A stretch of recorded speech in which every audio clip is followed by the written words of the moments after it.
ಕಲಿ 2ನೇ ತರಗತಿ ಗಣಿತ ವಿಷಯ 7ನೇ ಮೇಲ್ಗಲ್ಲು 7.6 ಲಡ್ಡು ಲೆಕ್ಕ ಅಂತ ಒಂದು ಚಟುವಟಿಕೆ ಇದೆ. ಮಕ್ಕಳಿಗೆ ಭಾಗಾಕಾರದ ಕಲ್ಪನೆ ಮೂಡಿಸುವ ಇದು ಚಟುವಟಿಕೆ. ಈ ಚಟುವಟಿಕೆಯನ್ನು ನಾವೀಗ ಮಾಡೋಣ. ಇಲ್ಲಿ ಏನಿದೆ ಚಟುವಟಿಕೆ ಅಂದರೆ, ಇಲ್ಲಿ 16 ಲಡ್ಡುಗಳಿವೆ. 16 ಲಡ್ಡುಗಳಿದ್ದಾಗ 2 ಪ್ಲೇಟ್ನಾಗ ಸಮನಾಗಿ ಹಂಚಬೇಕು. ನೆಕ್ಸ್ಟ್ ಅದೇ 16 ಲಡ್ಡುಗಳನ್ನು 4 ಪ್ಲೇಟ್ನಲ್ಲಿ ಸಮನಾಗಿ ಹಂಚೋದು. ಮತ್ತು ಅದೇ 16 ಲಡ್ಡುಗಳನ್ನು 8 ಪ್ಲೇಟ್ಗೆ ಸಮನಾಗಿ ಹಂಚೋದು. ಎಷ್ಟೆಷ್ಟು ಬಂದು ಅಂತ ಈಗ ನಾವು ಒಂದು ಆ್ಯಕ್ಟಿವಿಟಿ ಮೂಲಕ ತಿಳಿಯೋಣ. ಮಕ್ಕಳೇ, ಇಲ್ಲಿ ನೋಡಿ, ಇಲ್ಲಿ 16 ಡೈಸ್ ಅದಾವು. ನೀವೇನು ಮಾಡ್ತೀರಿ ಅಂದರೆ, ಈಗ 2 ತಟ್ಟೆಗೂ ಸಮನಾಗಿ ಹಂಚ್ಬೇಕು. ಯಾವ ರೀತಿ ಅಂದರೆ, 2 ಕೈಗೂ ಒಂದೊಂದು ತೊಗೊಂಡು ತಟ್ಟೆಯಲ್ಲಿ ಇಡಮ್ಮ. ಈಗ ಸ್ಟಾರ್ಟ್ ಮಾಡು. 16ನ 2 ತಟ್ಟೆಯಲ್ಲೂ ಸಮನಾಗಿ ಹಂಚಮ್ಮ.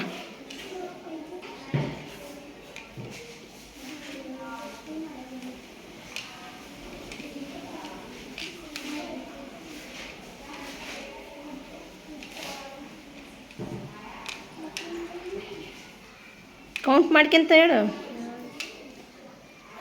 2 ಕಡೆ ಹಂಚಿದೆ. ಎಷ್ಟು ಇರ್ಬೋದು ಹೇಳ್ರಿ? 2 ತಟ್ಟೆಯಲ್ಲಿ ಎಷ್ಟೆಷ್ಟು ಅದಾವ ಬಂದವು? 8. ಈ ಕಡೆನೂ 8 ಸಮನಾಗಿ ಅದಾವ. ಈಗ 16ನ್ನ 2 ತಟ್ಟೆಗೆ ಹಾಕಿದಾಗ ಎಷ್ಟೆಷ್ಟು ಬಂದವು? 8. ಗುಡ್. ಎಷ್ಟೆಷ್ಟು ಭಾಗ ಅದು 2 ತಟ್ಟೆಯಲ್ಲಿ? 8. ನೆಕ್ಸ್ಟ್ ನಾವೇನು ಮಾಡೋಣ? ಈಗ ಇದೇ 16ನ್ನ 4 ತಟ್ಟೆಗೆ ಸಮನಾಗಿ ಹಂಚೋಣ. ಈಗ ಅದೇ 16 ಡೈಸ್ ಅದಾವಲ್ವಾ, ಈಗ 4 ತಟ್ಟೆಗೆ ಸಮನಾಗಿ ಇಡಬೇಕು. ಓಕೆ, ಸ್ಟಾರ್ಟ್ ಮಾಡು. ಫಸ್ಟ್ 4 ತಗೋ ಕೈಯಲ್ಲಿ. 4 ತೊಗೊಂಡು ಎಲ್ಲ ತಟ್ಟೆಯಲ್ಲಿ ಒಂದೊಂದು ಇಟ್ಕೊತ ಬಾ. ಮತ್ತೆ 4 ತಗೋ.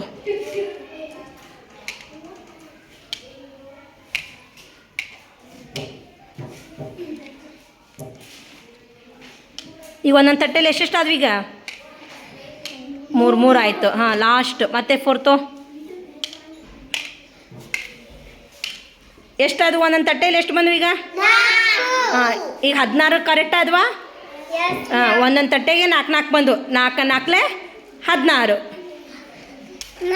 4 ತಟ್ಟೆಯಲ್ಲಿ ಎಷ್ಟೆಷ್ಟು ಬಂದವು? 4 ಬರೀಪ್ಪ, ಪೂರ್ತಿ ಬರೀ.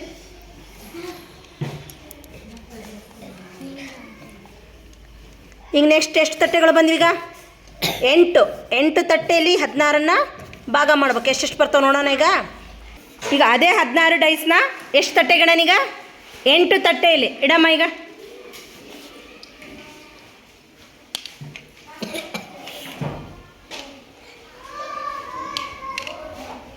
ಈಗ ಒಂದೊಂದು ಇಟ್ಕೊತ ಬಂದ್ಲ. ನೆಕ್ಸ್ಟ್ ಇಟ್ಕೊತ ಬಾ, ಮತ್ತೊಂದು ಸಮನಾಗಿ ಇಟ್ಕೊತ ಬಾ.